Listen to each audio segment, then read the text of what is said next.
Bonjour à tous, amis convergents. Ce soir, un thème sur la culture. Donc, n'hésitez pas avant tout à partager sur vos différentes pages. Ce live sera en replay sur la chaîne YouTube et sur le site desconvergents.fr. Donc, je vais tout de suite vous présenter nos invités du soir. Donc, j'invite d'abord Sébastien Molina. Bonsoir. Bonjour Seb. Comment ça va? Ça va et toi? Est-ce que Oui, tu il y a un petit m'entends? décalage, mais ça va le faire. Ah, Houston, vous m'entendez, Houston? Parfaitement. Vas-y, je veux bien que tu te présentes. Eh bien, je m'appelle Sébastien Molina et je m'occupe d'un café-théâtre dîner-spectacle à Paris, dans le 17e, qui s'appelle Le Grenier Dîner-Spectacle, voilà, où il y a plein d'artistes qui se produisent, des humoristes, des magiciens. Et c'est une petite salle de spectacle de 42 places qui est née en 1976, voilà, et qui dure depuis toutes ces années. Et qui essaye de continuer à vivre malgré tout ce qui se passe. Ok. Invitée suivante, c'est Karine Huette. Bonjour Karine. Bonjour, j'avais muté mon micro. Ouais, Écoutez, moi, voilà, c'est ça. Ça commence bien. Alors, tu veux que je me présente, c'est ça? Carrément. Donc, je m'appelle Karine Ouet, je suis musicienne intermittente du spectacle depuis au moins une vingtaine d'années, je dirais, je ne compte plus. Et j'ai un investissement syndical et des responsabilités syndicales dans un syndicat qui s'appelle le Syndicat national des artistes musiciens, qui est donc dépend de la CGT. Donc, c'est le SNAM CGT. Et voilà. Parfait, concis, rapide, nickel. Invité suivant, Jean-Robert Lombard. Salut Jean-Robert. Salut, ça va? Ça va et toi? Ah bah ma foi, fort bien. Ta connexion de Bédouin marche parfaitement? Ma connexion de Bédouin marche très bien, absolument. Donc je veux bien que tu te présentes du coup pour nos invités. Eh bien, donc Jean-Robert Lombard, comédien et à mes heures aussi chanteur de jazz. Voilà, et donc on va parler culture ce soir, donc ça m'intéresse. Yes, merci à toi. Invitée suivante, Jennifer. Salut Jennifer. Bonsoir. Salut, alors vas-y, présente-toi rapidement. Alors, moi, je m'appelle Jennifer, j'ai 37 ans, je suis gestionnaire de sinistre en compagnie d'assurance. Je suis mariée, j'ai 2 enfants et je suis militante Gilets jaunes depuis le 17 novembre 2018. Et tu vas un petit peu jouer le rôle de, entre guillemets, témoin du public et du peuple, entre guillemets, quoi. Voilà, consommatrice de culture et donc voilà, témoin du peuple. Très bien, nickel. Et on va finir par inviter Azelma, évidemment, qui est notre convergente du soir. Bonjour Azelma. Salut, salut. Alors vas-y, je veux bien que tu te représentes pour ceux qui ne te connaissent pas. Donc, je fais partie des fondateurs des Convergents et surtout, je suis artiste. Donc, j'ai grandi dans une famille de comédiens qui ont créé le Café de la Gare à Paris. Et je suis auteur de romans de science-fiction et de livres politiques. Voilà. Ok. Alors, on va commencer par un petit tour de table pour savoir comment vous avez vécu ce dernier confinement, n'est-ce pas? On va commencer, Seb, justement. Comment tu as vécu dans ta salle cette période difficile? Comme beaucoup d'artistes, comme beaucoup de salles, très très mal, avec cette situation un peu anxiogène de ne pas savoir où on allait et voir tout ce qu'on a vu dans les médias. Voilà.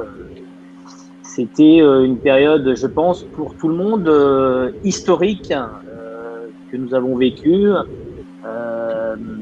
Et on a pu se rendre compte à quel point certains corps de la société étaient plus que nécessaires. Enfin, certains s'en sont rendus compte, je pense.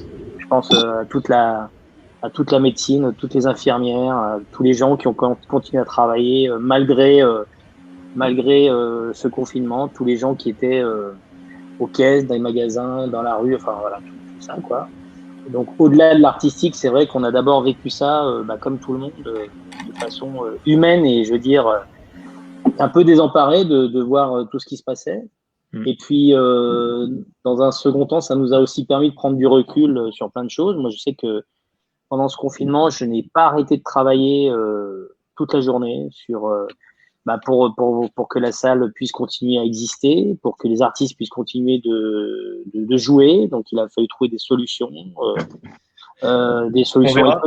des solutions on verra plus tard promotionnelles. justement si tu as trouvé des solutions financières. Est-ce que tu es financé? Voilà. Est-ce que voilà, on en reparlera si tu veux bien. Ouais, bien sûr. Ok. Karine, du coup, comment tu as vécu toi en tant que musicienne? Tu as continué à créer? Tu as continué à En tant que vivre? musicienne, en fait, à vivre, non, À parce que vivoter? enfin non. Disons qu'en tant que musicienne, j'ai fait des lives Facebook, j'ai fait des vidéos internationales avec plein de musiciens du monde entier, puisqu'on s'amusait à s'envoyer nos petits fichiers vidéo et de faire nos montages, pendant que je faisais 12 à 15 heures par jour pour le syndicat, tellement on était absolument assommés de questions et d'angoisses de partout qu'il fallait régler. Donc, moi, mon confinement a été, en gros, je dis surmenage total de 8 heures le matin à 3 heures du matin, et je faisais une petite pause vidéo pour envoyer une vidéo au Brésil pour qu'ils puissent la monter pour que je puisse retrouver ça sur Facebook. Et tout le monde pensait évidemment que je faisais que jouer de la musique puisqu'ils me voyaient sur Facebook. Mais non, ça a été une période très très très très très chaude pour nous comme on l'a jamais connue. Ok, je crois que c'est clair. Et ouais, Jean-Robert, tu as vécu un peu la même chose? Comment ça s'est passé pour toi? Non, pas du tout, absolument pas. J'ai pas les mêmes conditions de vie, je dirais. Donc j'ai eu la chance de pouvoir me tirer de Paris avant que ça soit fermé et de descendre dans mon sud natal parce que j'ai senti le truc venir. Donc je me suis dit confiné dans le sud, au bord de la mer, c'est mieux qu'à Paris. Donc je me suis barré. J'avais la possibilité de le faire, je l'ai fait. Mais en tout cas, j'ai entendu par les uns et par les autres ce que Karine vient de nous dire là. Enfin, non, chacun dans sa problématique, que c'était beaucoup plus chaud je dirais qu'en période normale, quoi. Mais c'est évident puisque c'était une période exceptionnelle. Donc voilà, maintenant chacun va pouvoir s'en tirer grosso modo comme il ou elle le pourra, et c'est pour ça que je suis là ce soir d'ailleurs. Il faut absolument une convergence des luttes parce que si on est divisé, on n'y arrivera pas. Okay. Et là-dessus, je terminerai là-dessus. Il y a la jeune femme Jennifer qui disait tout à l'heure qu'elle était gilet jaune depuis le début. Et j'aurais tendance à dire, mais où étaient les artistes? Ça, c'est une des questions qu'on va évoquer vers la fin. Donc Jennifer, justement, comment tu as vécu en tant que public, hein, tout simplement, ce manque de culture, tout simplement? C'est déjà qu'on a vécu le confinement, déjà, c'est quelque chose d'assez extraordinaire pour, du coup, être un changement pour tout le monde. C'est vrai que manque de culture, oui et non, puisque de nos jours, la nouvelle génération ne va pas forcément dans les salles ou pour avoir de la culture. Il y a Internet qui l'aborde. Donc, limite, le confinement a permis de se plonger dans les bouquins qu'on n'avait pas le temps de lire ou qu'on avait hâte de lire cet été. Il y a eu différentes manières de réagir. Après, c'est vrai que l'inquiétude sur le fait que est-ce que la culture sera de nouveau présente quand on pourra ressortir, ça oui, c'était voilà, parce que étant la campagne, on pense à toutes ces petites salles de spectacle ou de cinéma et qui vivent que de notre présence. Le fait de ne plus être là, est-ce qu'ils allaient survivre au confinement?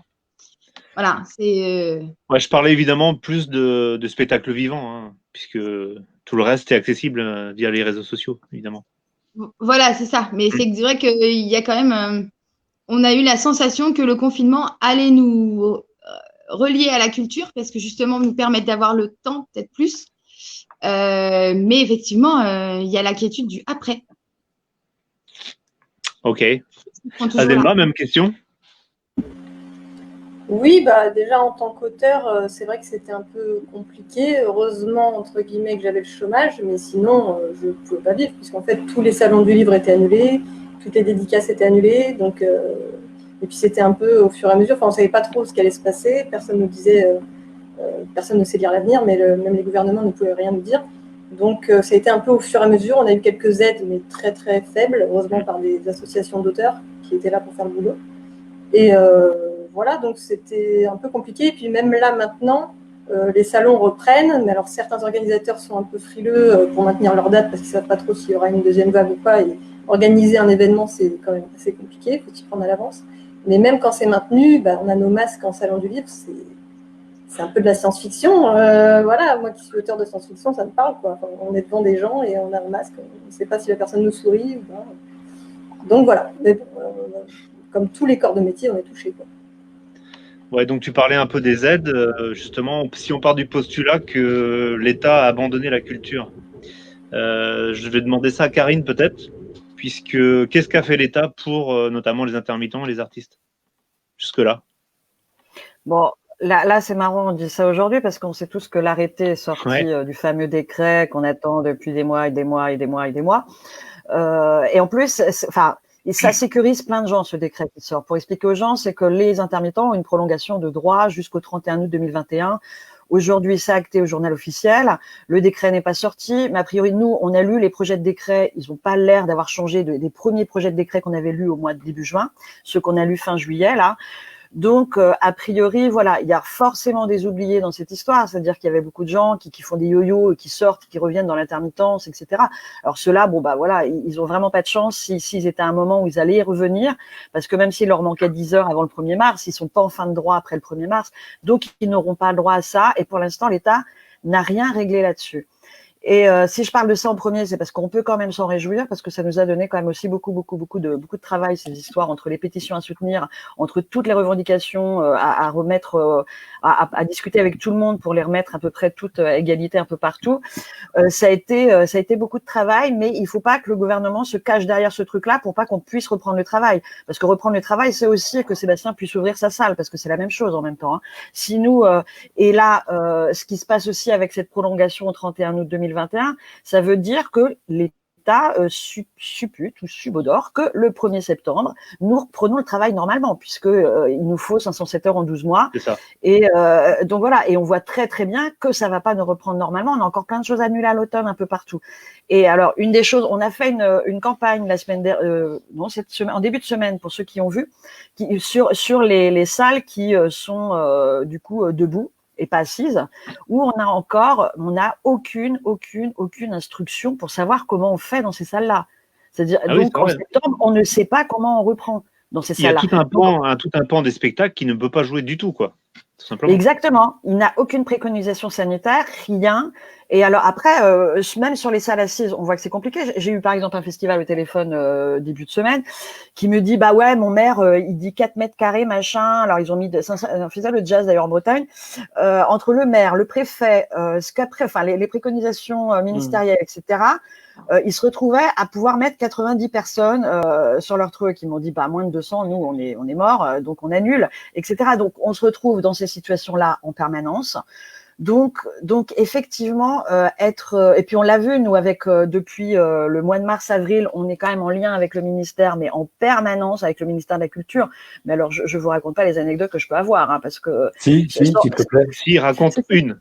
Ah bah non, mais la première visio avec le ministère, c'est-à-dire qu'ils ne savent pas. Il a fallu quand même le Zoom de la CGT et le truc pour pouvoir faire une visio avec le ministère, puisque le ministère n'avait pas les outils pour faire une visio, par exemple. Là, vous voyez, on en était là. Pas de ministre non plus, le ministère de la Culture. C'est ça. Donc, on a commencé comme ça, cette aventure. On s'est dit, on est bien parti. Et effectivement, on en a vu pas mal. Ok.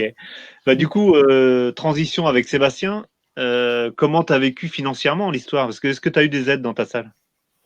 Alors, c'était c'est une salle privée, toi, de toute façon. Oui, c'est une salle privée, oui.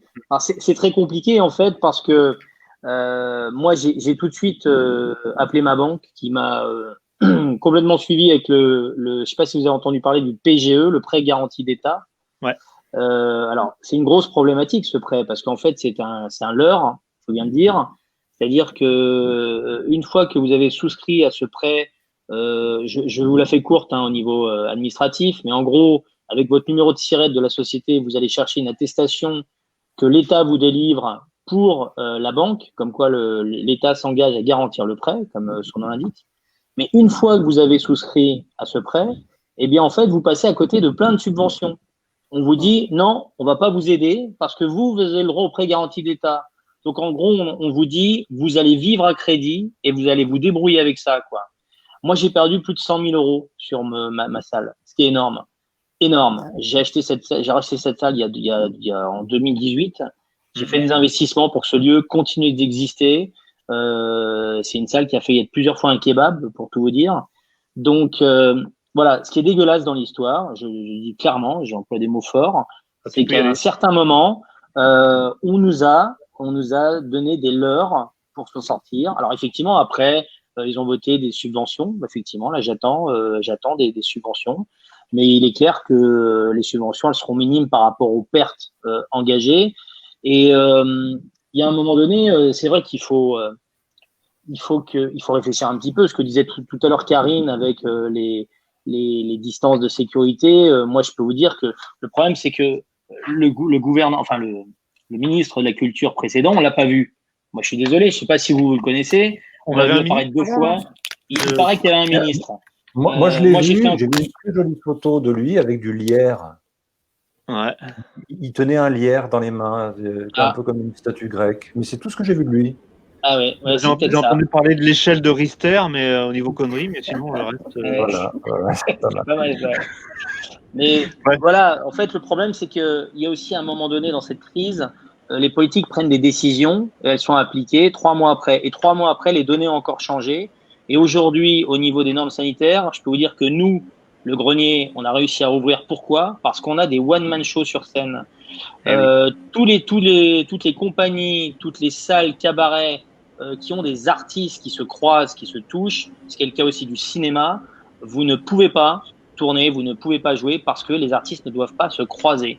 On est dans une situation mais complètement dingue. Nous, moi j'ai mis au grenier sur place des plexiglas entre les tables. Alors c'est pareil, le coût du plexiglas, le cours du plexiglas a monté. Je peux vous dire qu'avant ça coûtait 1 €, maintenant ça coûte 100, une petite plaque. On a mis tout ce qu'il faut. On a vu quelques mètres carrés de plexiglas. Oui, vous avez vu ça ? Alors, je m'excuse, mais par exemple, là tu parles de Gwendal, tu parles du Puy du Fou, mais comment c'est possible que le Puy du Fou ait pu rouvrir alors que nous, on nous a mis des menottes pour… je t'explique, ils ont divisé les 15 000 personnes en 3 fois 5 000 avec un plexiglas en plein milieu. Ah d'accord. Voilà. D'accord. Et ils ont pris la température de tout le monde à l'entrée. Bah oui. Donc, voilà. Donc pour répondre à ta question financière, c'est très compliqué aujourd'hui. Pour des petites salles comme nous, après, il y a des gens qui possèdent des grosses salles sur Paris et ailleurs, des gens qui ont eu d'ailleurs pignon sur rue au niveau des médias. Parce que moi, je me suis battu comme un dingue pour accéder aux médias. J'ai eu 4 minutes de parole sur RTL le matin à 6h30 du matin. Sud Radio m'a donné 1 minute de parole et encore, j'ai dit une phrase, ils m'ont coupé. Ils m'ont dit on va vous reprendre et puis j'ai attendu 10 minutes comme une buse à 6h30 du matin, donc j'ai rien eu. Je me suis fait envoyer chier par un très gros responsable, un très gros directeur d'antenne d'une chaîne nationale dont je tairai le nom. Quand je l'ai appelé en lui disant écoutez, on est un petit café-théâtre dîner-spectacle, on est en train de mourir. Le mec, il m'a parlé comme, excusez-moi du terme, mais comme une merde. Il m'a dit non, mais attendez, monsieur, le spectacle, on peut pas en parler. Je dis mais monsieur, vous n'avez fait aucun reportage sur les salles de spectacle. Donc on est dans un système où c'est aussi très difficile, très très difficile en ce moment, médiatiquement, d'avoir accès et de parler du spectacle. Les gens croient aujourd'hui que tout est fermé, ce qui n'est pas le cas. Heureusement, il y a quelques salles qui essayent de redémarrer. Il y a des gens, des musiciens, des comédiens. C'est que globalement, on est abandonné par l'État, mais en plus, on est abandonné par les médias, quoi. Oui, tout à fait, tout à fait. Ouais. Il y a très peu de médias qui parlent de nous. Moi, j'ai envoyé des mails à encore d'autres chaînes là récemment, sur des chaînes nationales. En même temps, Sébastien, est-ce que tu penses que, vu la conjoncture actuelle, vu l'obligation de porter un masque, que les gens ont envie d'aller dans des salles? Jean-Robert, je vais te répondre. Je m'excuse, je ne veux pas monopoliser la parole, excusez-moi, je réponds à Jean-Robert. Oui, Oui, tout à fait, oui. Les gens qui m'appellent, les gens qui viennent, ils ont envie de venir se marrer. En tout cas, en ce qui nous concerne chez nous, ils en ont marre de tout ça. Ils veulent venir se marrer. Il faut arrêter de dire que les gens ne veulent pas sortir. C'est pas vrai. Ils veulent C'est pas ce que sortir. j'ai dit. Nous, C'est pas ce non, que non, j'ai non, dit. j'ai pas dit ce que tu avais dit, toi, hein, bien sûr, Jean-Robert. Mais je le dis, aujourd'hui, les gens, ils en ont ras-le-bol. Ils veulent sortir. Alors, prenons toutes les mesures nécessaires, mais on peut très bien venir voir un spectacle avec un masque, c'est possible. On peut très bien venir se divertir. C'est plus difficile pour les artistes de mettre un masque sur scène, mais il y a des mesures nécessaires. Moi, j'ai mis des plexiglas devant la scène. Voilà, C'est ce que tout j'allais simplement. dire.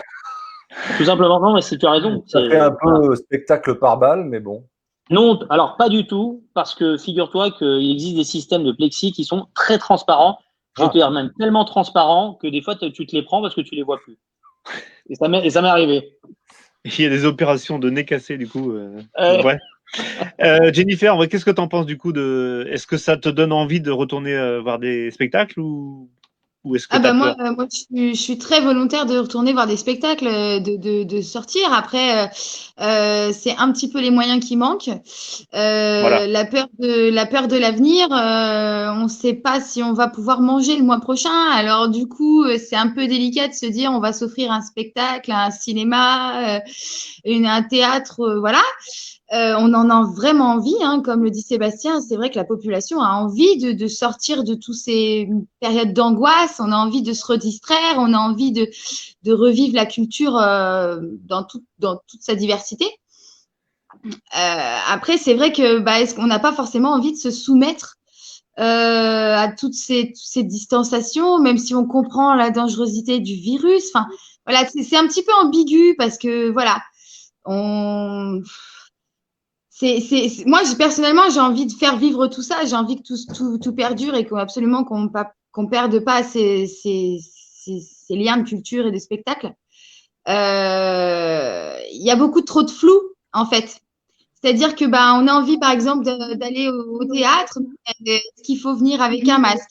Avoir présenté un certificat médical? Est-ce qu'on va se faire rejeter? Est-ce que voilà, il y a tout un angoisse en fait de tout ça qui fait que on se dit chez soi on est bien, mais à la fois on a envie de sortir parce que c'est les vacances, parce que c'est les périodes estivales où on a encore plus envie de faire des festivals, d'aller voir le théâtre.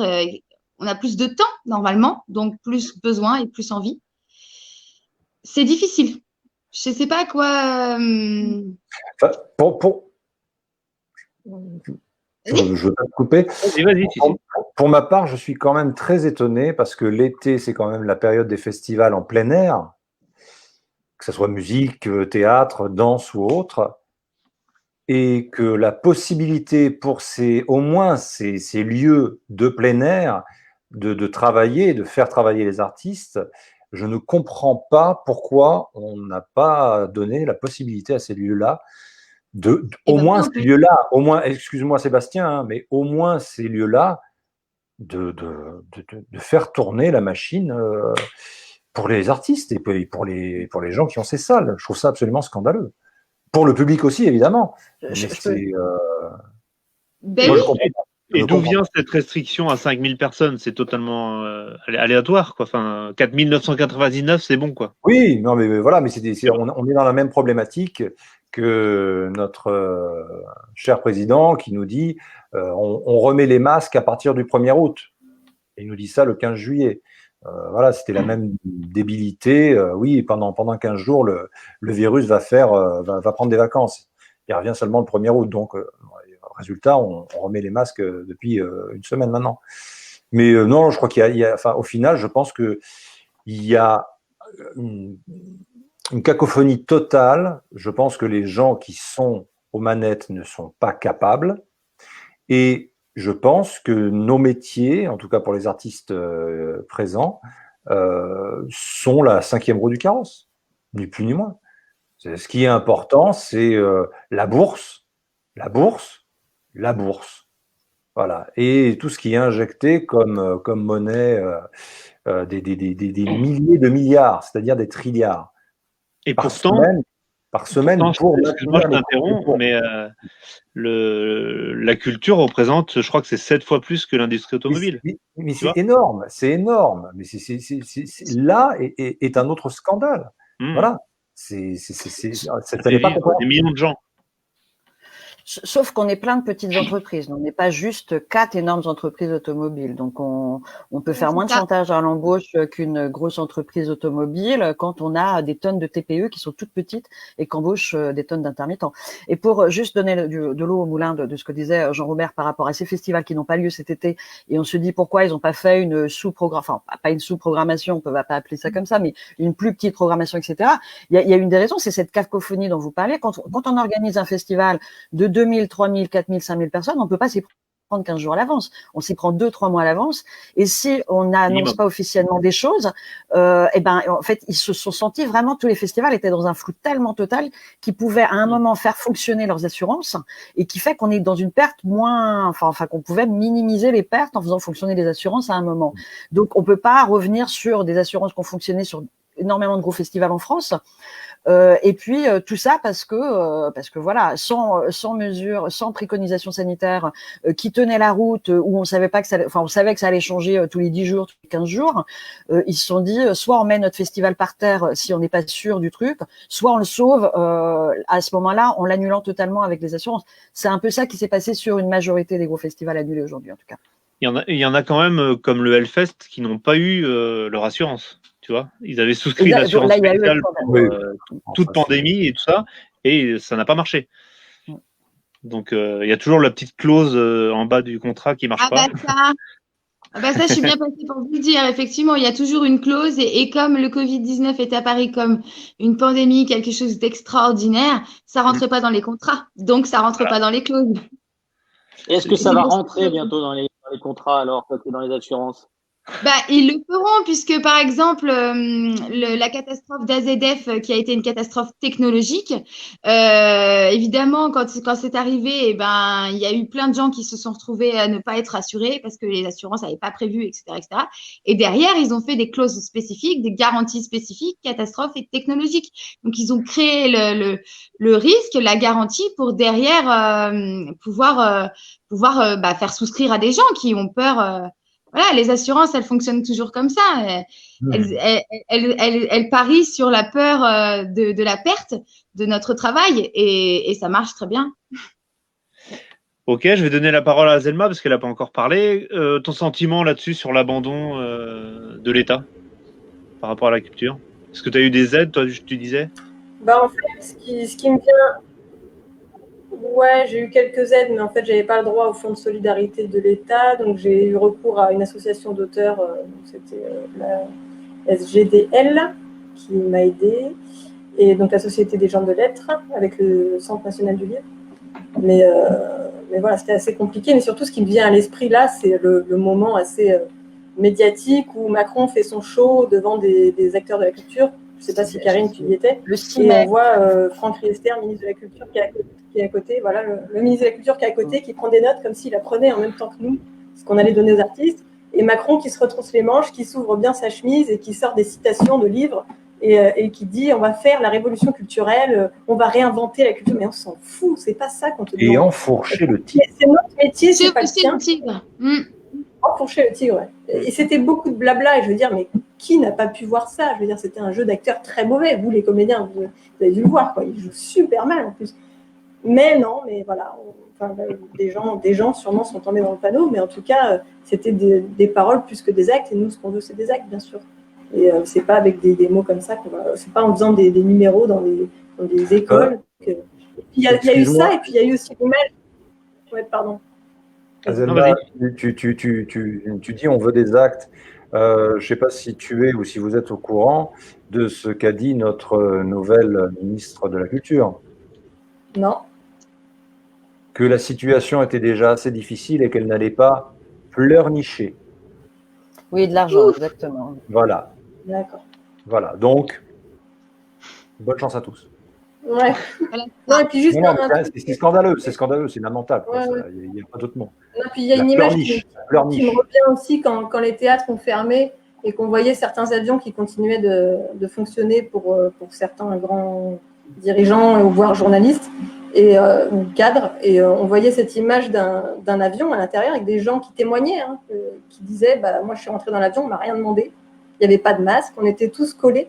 Et puis c'est vrai que quand on met cette image-là collée, si on fait une photomontage d'un théâtre, on voit que c'est avec des gradins, on se dit mais c'est hallucinant, pourquoi on ferme les théâtres, quoi. Vous avez vu aussi cette finale de Coupe de France avec 5000 personnes dans le Stade de France qui en contient 80 000, tous entassés dans la même tribune. C'est ça. C'est excellent. C'est bien. Bref.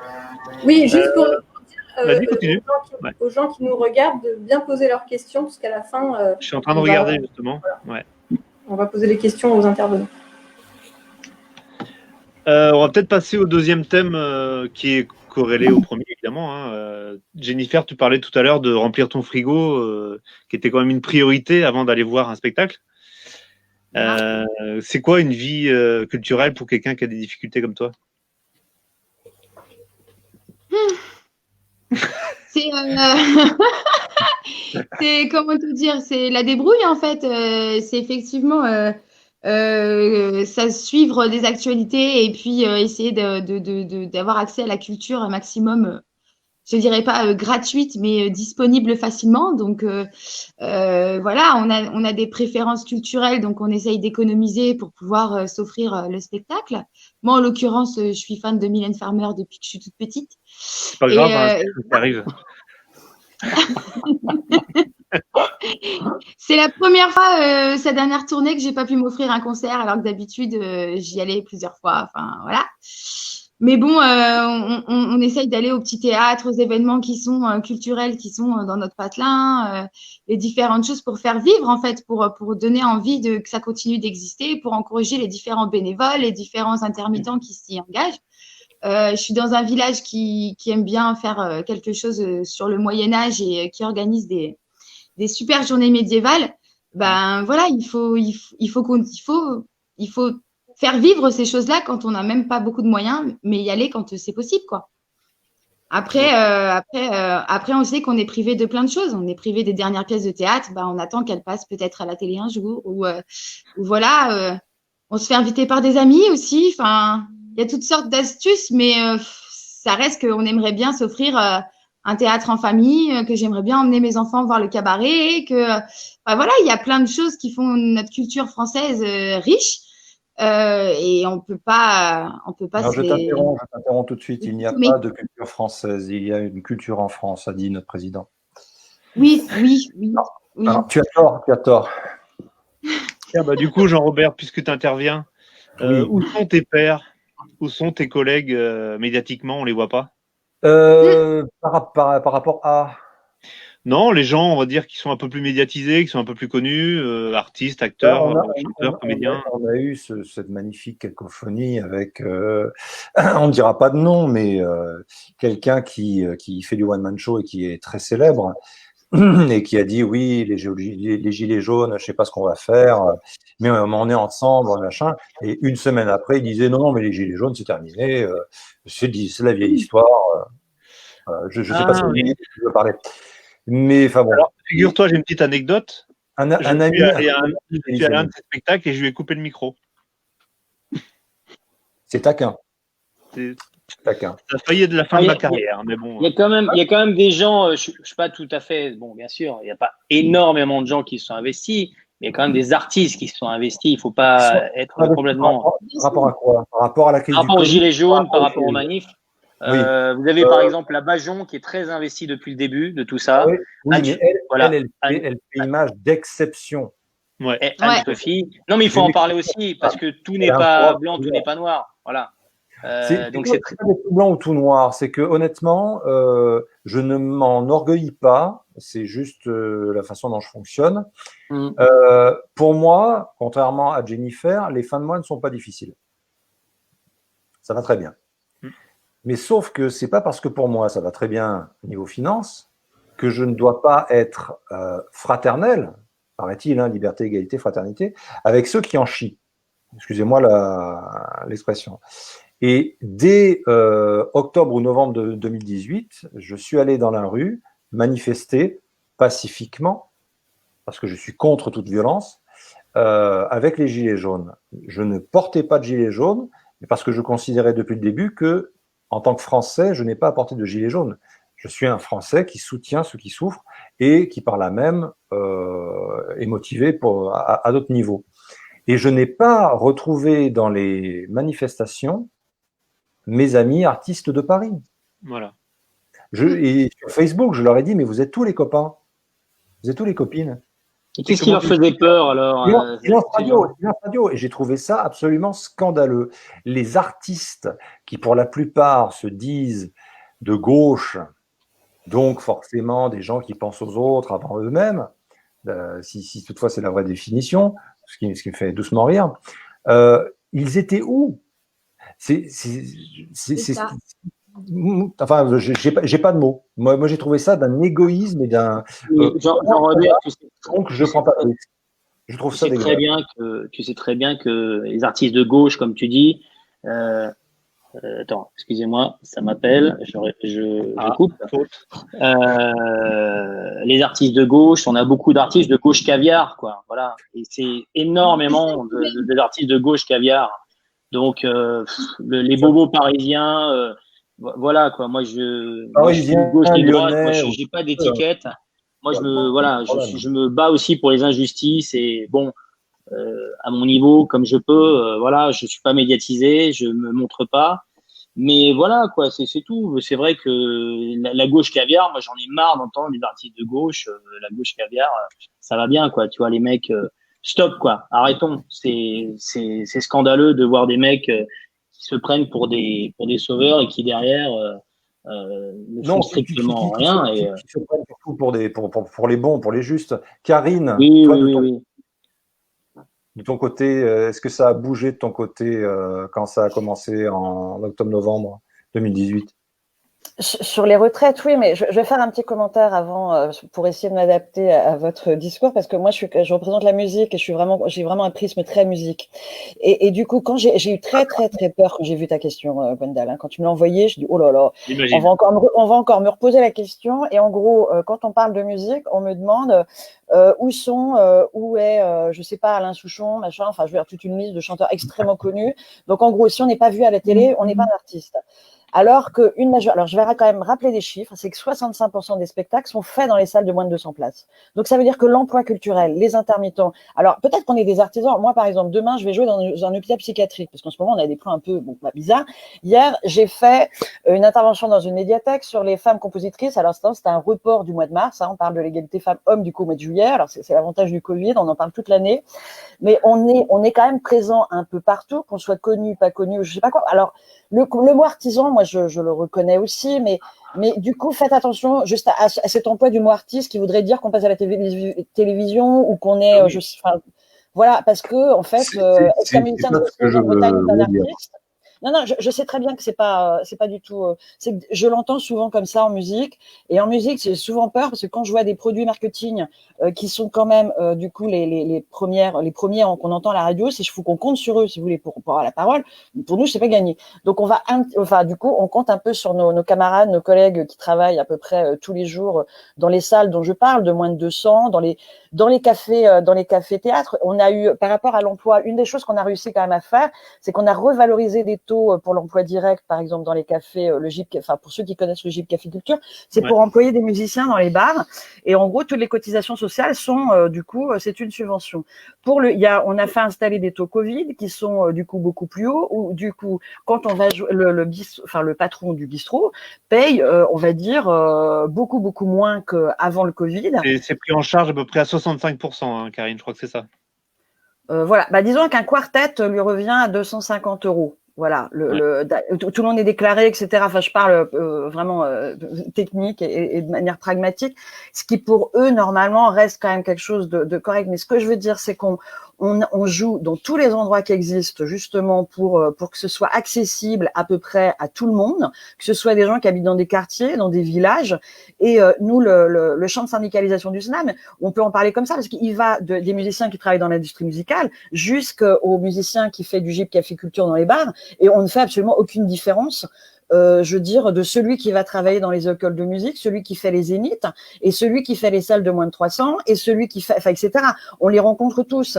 Et moi, je veux vraiment essayer de parler enfin, vraiment avec une langue commune à tout cela. Et de pas être sur un discours, tu vois ce que je veux dire. Non, mais ce que je voulais dire dans ma la question, musique c'est que la médiatisation peut aussi permettre l'éveil des consciences plus facilement, ceux qui ont une position sociale connue, on va dire. Incroyablement. Par exemple, Le 6 juin, on est juste pour finir là-dessus, parce que c'était quand même très incroyable ce qui s'est passé Et je donne la parole à Azelma après. Avec ces pétitions, puisque quand on a été derrière les pétitions, nous, enfin le SNAM s'est caché derrière deux pétitions, etc. On a travaillé comme des fous pour écrire tous les communiqués, pour tout sortir. Et après avoir fait ce travail pendant des mois, il y a des stars qui reprennent ça dans l'IB et tout ça. Et là, on en entend parler. Enfin, c'est-à-dire qu'il y a un moment, si les gens ne sont pas médiatisés, c'est là je voulais donner cet exemple pour mettre de l'eau au moulin de Gwendal. Merci. Ouais, Azelma, donc tu voulais intervenir? Oui, alors je vais essayer de faire court, mais ça m'interpelle pour plein de raisons. C'est-à-dire que déjà, je pense que pour les gens qui nous regardent et qui ont parfois des a priori sur les artistes et qui mettent tout un peu dans le même sac, en tout cas pour les auteurs, pour les comédiens, je pense que c'est quasiment similaire, mais en tout cas pour les auteurs, il n'y a que 10% d'auteurs qui en vivent. Donc déjà, le mythe selon lequel un écrivain est riche, c'est faux. Mais, peu importe, même si on était riche, ça ne nous empêche pas d'aller lutter, comme disait Jean-Robert, par solidarité pour des gens qui en chient. Mais voilà, mais c'est quand même important de le préciser. Ensuite, Ensuite, il y a pas mal de gens quand même qui se sont engagés, enfin pas mal. Il y a quelques personnes qui se sont engagées et il y a même eu des collectifs d'artistes, même au niveau local. Moi, dans ma région en Haute-Loire, j'en ai vu. Il y a le collectif Yellow Submarine. L'appel, c'était Nous ne sommes pas dupes. C'était plein d'artistes. Alors, ils n'étaient pas célèbres, mais ça a quand même été. C'est paru dans plusieurs journaux, etc. Et puis, ils étaient présents dans les manifestations.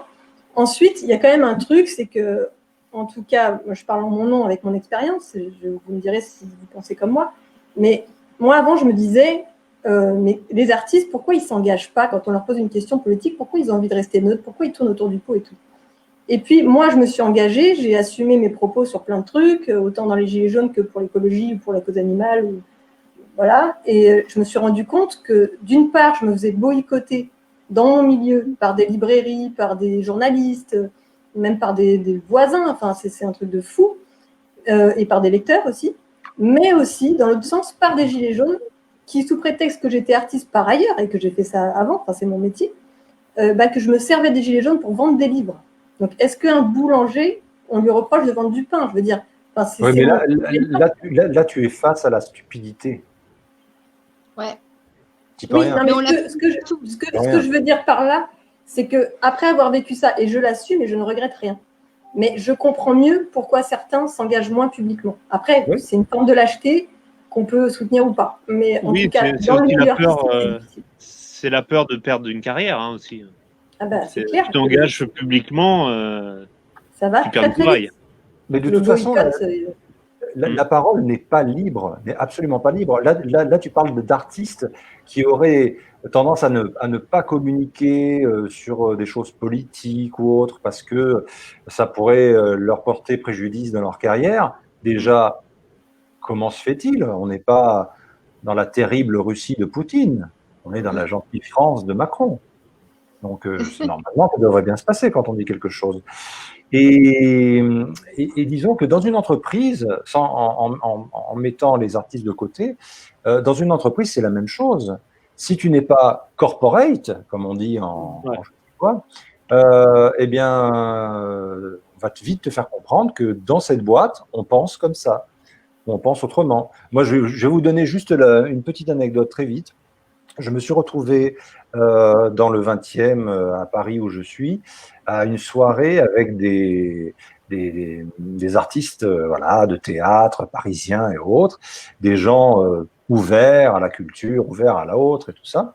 Et d'un coup, la discussion est venue sur la politique internationale. Et ça avait l'air d'être un débat ouvert et je me suis mis à parler ouvertement. Quand j'ai quitté l'endroit, salué tout le monde, je suis reparti avec la personne qui m'avait invité dans cette soirée. J'ai entendu clairement et hautement celui-là, on ne le reverra pas. Voilà. J'étais dans une soirée d'artistes parisiens. Voilà, Oui, des mais gens- tu n'aurais des pas gens dû dire du ouverts. mal de Trump aussi, c'est ça le problème. Non, mais c'est Fallait pas. le sujet, Même c'est pas. même pas le sujet. Peu importe ce que tu dis, peu Mais- importe en fait quelle position on prend, ça te plaît pas forcément à ton entourage ou à ton secteur, et de toute façon, tu te retrouveras catalogué et on te mettra, soit on te tirera ta carrière, soit on te la fera évoluer selon ce Oui, que mais tu peux dire. On est dans Ça une montre. société de l'entre-soi. Donc, Oui, si de tu plus fais en pas plus. partie De plus en plus. de Oui, la oui, mais ça c'est une chose qui est acquise maintenant. Mais ces gens-là, que ces artistes de gauche et qui sont les bonnes gens, qui sont des bonnes personnes, ferment leur gueule. Parce que non, ce ne sont pas des gens ouverts, non, ce ne sont pas des gens accueillants, et il faut leur ressembler pour être accueillis par eux. Tu vois, ils n'aiment que leur image finalement, que ce qui est comme eux. Si tu penses différemment, si tu amènes une autre façon de voir les choses, ça ne passe pas dans leur grille de lecture. Et moi, Après, je pense que dans les rangs des manifestants, il y a pas mal d'artistes qui ne sont pas connus et qui ne se revendiquent pas comme tels, qui se disent citoyens ou des jeunes, mais qui moi, le sont. moi j'ai une toute petite comment dire, notoriété. J'ai réussi à ramener avec moi d'autres comédiens de théâtre et autres un petit peu connus, mais on était seuls, surtout les artistes de Paris. C'était voilà. Alors maintenant, on n'est pas obligé d'adhérer à tel mouvement ou autre, mais quand il y a toute une frange de la population française qui hurle de douleur, je pense que les artistes, normalement, devraient s'y intéresser et devraient soutenir celui qui souffre. C'est mon avis. À l'inverse, les mouvements qui existent, soi-disant de militants de soutien du type Resto du Cœur, qui a été fondé par Coluche, un vrai artiste de gauche, un vrai artiste engagé, comme on n'a plus, et ben, Pas de gauche si du tout. Non, tu vois le système comme il est devenu, on a du mal, quoi. Non, Coluche, je te jure, et de toute façon, au bout d'un moment, va falloir arrêter cette histoire de gauche et droite. Exactement, c'est ce que je voulais Ah bah dire. ça, on est d'accord. Il était anarchiste. Les années 70, 80 et peut-être 90. Mais Ça, c'est l'autre monde. Voilà, c'est l'autre monde. Au XXIe siècle, où nous sommes aujourd'hui, le clivage gauche-droite n'existe plus en tant que tel. Macron en est la preuve, et on a eu la preuve depuis Chirac que Sarkozy, Hollande, Macron, bonnet blanc, blanc bonnet. Donc au bout d'un moment, on se réveille et on arrête de penser la France, de penser le monde avec un logiciel des années 60, 70, 80. Faut se réveiller. Et du coup, ça m'emmène à la question suivante. Pour la convergence, quelles sont vos solutions, du coup? Ce que tu fais. Ouais. Ce que tu fais, par exemple, c'est d'aller chercher des gens et de leur proposer, comme tu as fait par exemple avec moi, enfin, même si je suis très intéressé par tout ce qui est géopolitique, géoéconomie et autres, que ce soit intérieur ou extérieur, mais de faire ça et de rassembler les gens et de faire se rencontrer des gens et surtout d'interdire, même si j'aime pas beaucoup ça, mais d'interdire toute violence. Que ça soit verbal et encore physique, ça c'est encore autre chose. Mais que voilà. Et du coup, ouais, Karine, par exemple, en tant que syndicaliste, quelle est la position du SNAM par rapport à ça? Bah, c'est clair qu'il faut moi je pense qu'il faut qu'on trouve des revendications communes, si tu veux, parce qu'il y a un moment, il faut quand même avoir des revendications et des idées qui amènent des gens à aller ensemble dans la rue ou à discuter ensemble ou à être ensemble. Et puis, je pense que moi, de la manière dont j'ai parlé des artistes tout à l'heure, tout le monde a compris que pour moi, on était tous des salariés, qu'on devait défendre des droits sociaux et qu'on est pareil devant l'assurance maladie, qu'on est pareil devant le chômage et qu'on est pareil devant les retraites, etc.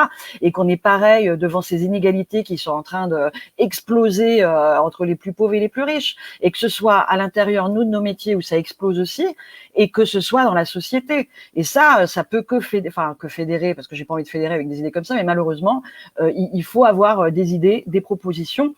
Et personnellement, je pense que le monde d'après est féministe et écologique, et qu'il va falloir forcément aller chercher des idées là, parce que même sur le spectacle vivant, là, vous voyez que le spectacle vivant est mort, il a perdu 72% de son chiffre d'affaires cette année.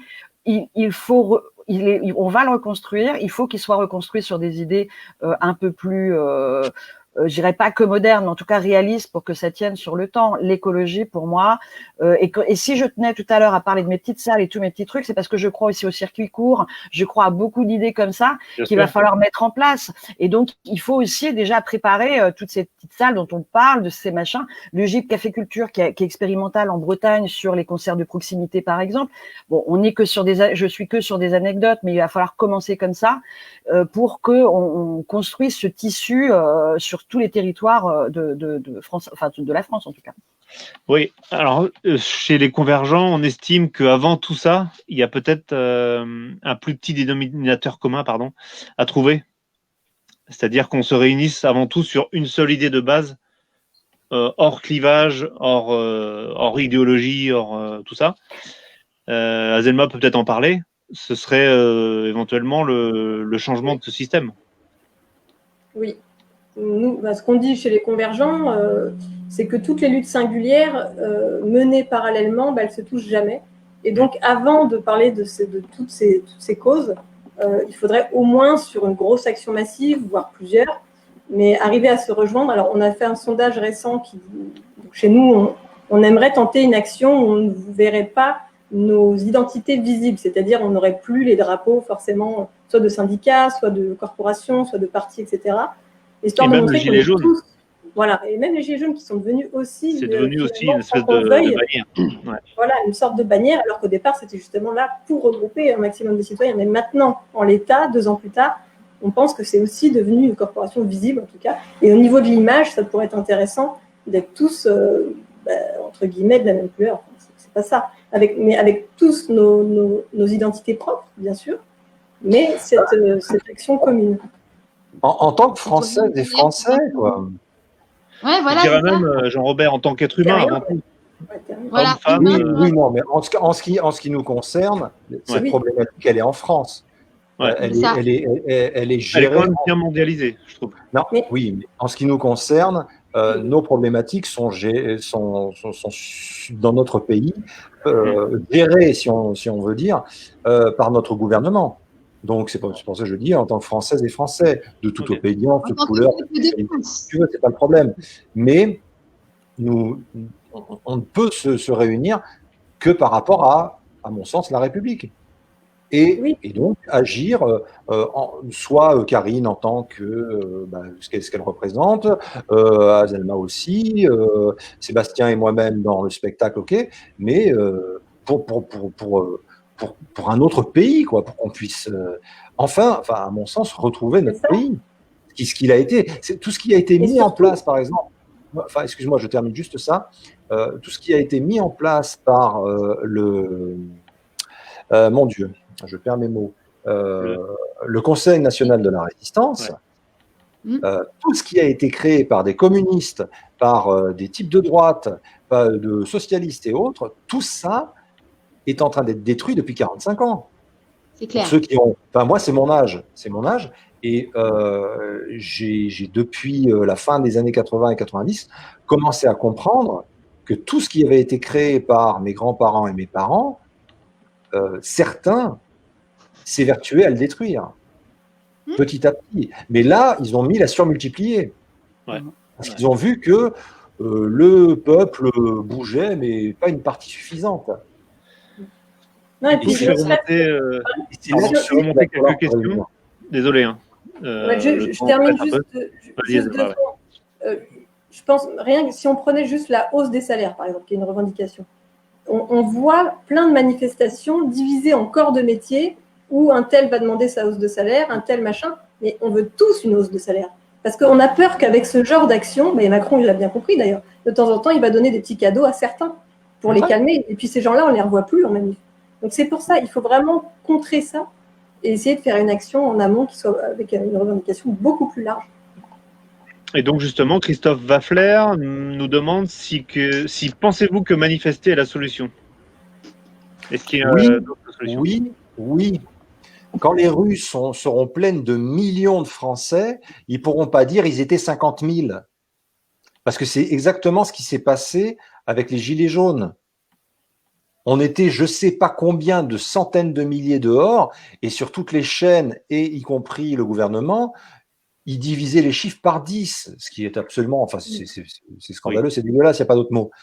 Mais oui, forcément, aller dans la rue pacifiquement et maintenir la pression dans la rue, c'est nécessaire, évidemment.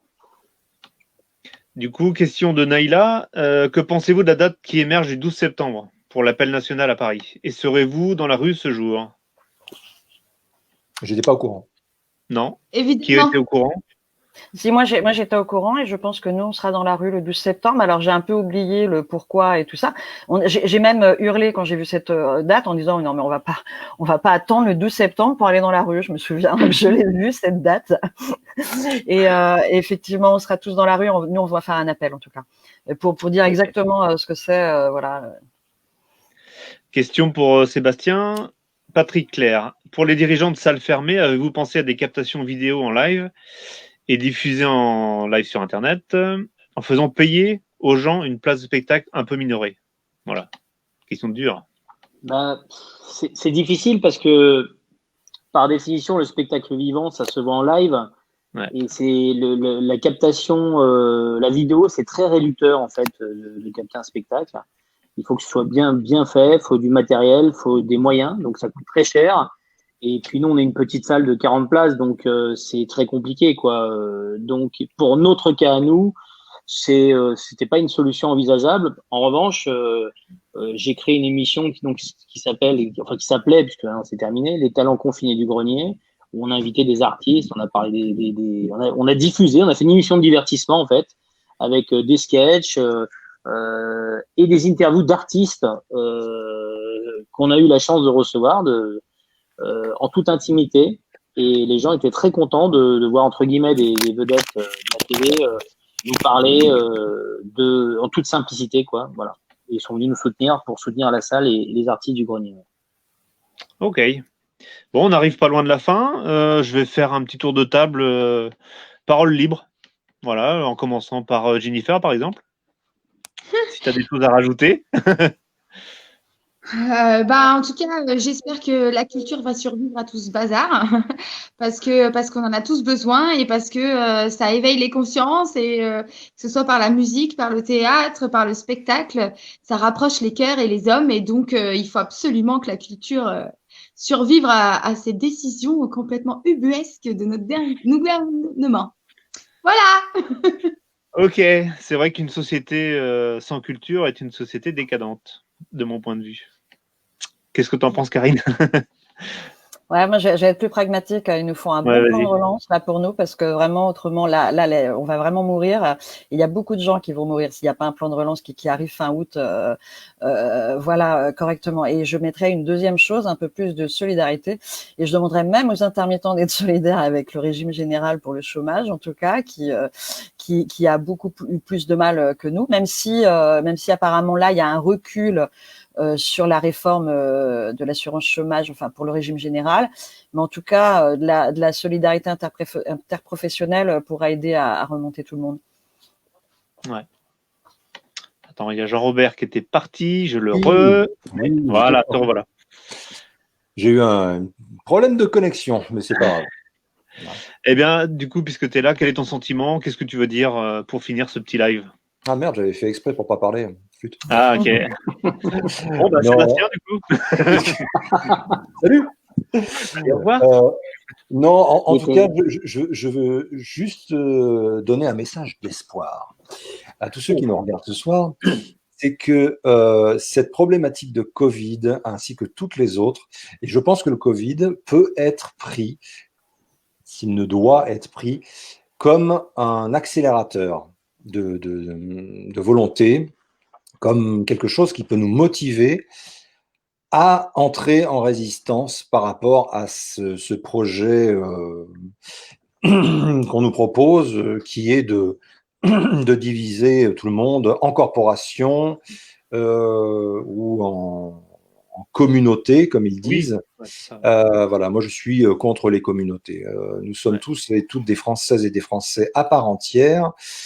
sans question de race, ni de religion, ni autre. C'est ce que propose la République et c'est très bien comme ça. Donc, à nous de nous retrouver les uns les autres pour notre bien commun qui est ce pays et qui est tout ce qu'il a à offrir à ses habitants et au monde. C'est tout. En avant. Nickel. Sébastien? Écoutez, moi, déjà, merci pour l'invitation dans votre émission ce soir.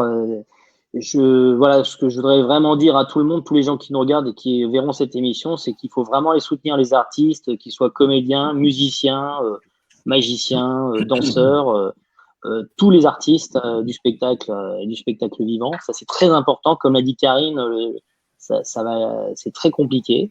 Donc, on a vraiment besoin du public. Si certains gros médias nous regardent, nous écoutent, et qu'ils nous invitent pour parler des salles, ça c'est très important aussi. Qu'on arrête de se battre pour avoir un temps de parole d'1 ou 2 minutes, que les grosses chaînes de télévision, on va dire de service public, prennent leur rôle et aillent faire des reportages sur les petites salles de spectacle aussi. Hein, c'est très important parce que voilà, on a besoin de tout ça pour repartir. Et il faut vraiment que le spectacle vivant reste vivant. Voilà, c'est ce que j'avais vraiment à dire pour terminer avec vous ce soir. Merci à toi. Et du coup, Azelma, pour finir. Oui, alors il y a Karine aussi. Vas-y, tu voulais dire un truc. Oui, juste une petite seconde parce que j'ai fait une erreur quand on m'a parlé sur la question sur le 12 septembre. Notre appel, c'est grève générale le 17 septembre. Voilà, pour que ce soit clair et que j'ai pas fait de bêtises. J'ai vérifié. C'était pas loin, mais c'était pas ça. Et du coup, c'est dommage, mais après j'imagine que c'est déjà organisé, mais c'est dommage qu'à une semaine d'intervalle, il y ait 2 trucs, parce que le 12 septembre… Ah oui, je sais même pas c'est quoi, tu vois. Très gros. Enfin, il y a plusieurs appels. Il y a un appel à une grève générale le 17. Enfin bon, du coup, je l'apprends. Bon, c'est pas grave, mais… Non, puis c'est difficile de se caler, mais c'est vrai que ça serait bien à terme d'avoir des dates. Vas-y, pardon, excuse. Juste… Pardon. Pour conclure, oui, merci franchement à tout le monde. Jean-Robert, ce que tu as dit sur le virus, comme quoi c'était un accélérateur, c'est exactement ce que je pense. Et je pense qu'il faut voir le côté positif du fait que cette pandémie et la crise économique qui en découle et plein de choses qui sont liées à ça, le confinement, etc., et tout ça, ça touche tout le monde. Et là, on voit vraiment tous les corps de métier qui se soulèvent. C'est bien une des premières fois qu'on voit ça, même des avocats, des médecins, des gens qui avant ne manifestaient jamais. Et donc, restez bien tous aux aguets parce que je pense qu'il va y avoir des choses, nous… En interne et puis avec d'autres groupes. On est en train de s'organiser pour des grosses actions de convergence avec des corporations qui n'ont rien à voir, des écolos, des médecins, etc. Et puis pour ceux qui nous regardent, vous voyez, avec des lives comme ça, si vous ne le saviez pas déjà, les artistes, c'est des gens comme tout le monde, comme quand on avait fait un live avec certains policiers, voilà, derrière l'uniforme, le costume, il y a des êtres humains et même si tout le monde n'est pas précaire, en tout cas, on peut être solidaire. Donc, c'est un message d'espoir aussi. Super. Eh ben, je crois qu'on va se dire au revoir.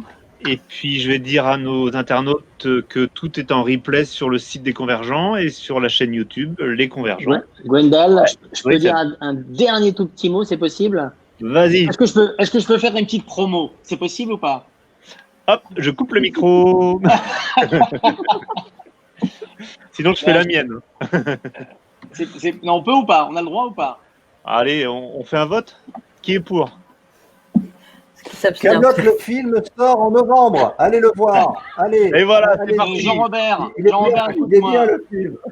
Il faut que tu me fasses une dédicace pour ma chérie parce qu'elle est fan de toi et de toute la série. Donc, si tu peux m'envoyer par Messenger une petite photo dédicacée, elle sera très heureuse. Voilà. Ah oui, tiens, au cas où les gens n'auraient pas reconnu Jean-Robert, c'est celui qui joue le curé dans Kaamelott. Voilà. Mais bien sûr, mon père. Non, je voulais juste… Tu m'avais promis. Je voulais juste dire aussi à des gens qui nous regardent en Savoie, je serai le 5 septembre au Théâtre du Casino Grand Cercle avec mon one-man show, puis avec un autre artiste qui s'appelle Loïc Marquet. Et on sera les premiers à reprendre le spectacle à Aix-les-Bains dans une salle magique de 800 places. On sera peut-être que 400 sur 800, mais en tout cas, voilà, on sera à Aix-les-Bains le 5 septembre à 20h30. Voilà. Bon, ok, et puis au grenier, j'accepte l'info de la reprise. Très voilà, c'est gentil, Gwendal. Merci. Merci à tous. Je vous embrasse. Merci à vous tous. Et puis, peut-être qu'on vous réinvitera pour un autre thème proche de la culture. Qui sait? Quand tout ira mieux dans très bientôt. Pardon? J'ai pas Quand tout entendu. ira mieux dans Eh très oui. bientôt. Ah, ouais, bon. On va s'en sortir. Ouais. Allez, salut tout le monde. Au revoir. Merci, Bonne soirée. salut. Salut. Salut. À bientôt, salut. Salut, merci.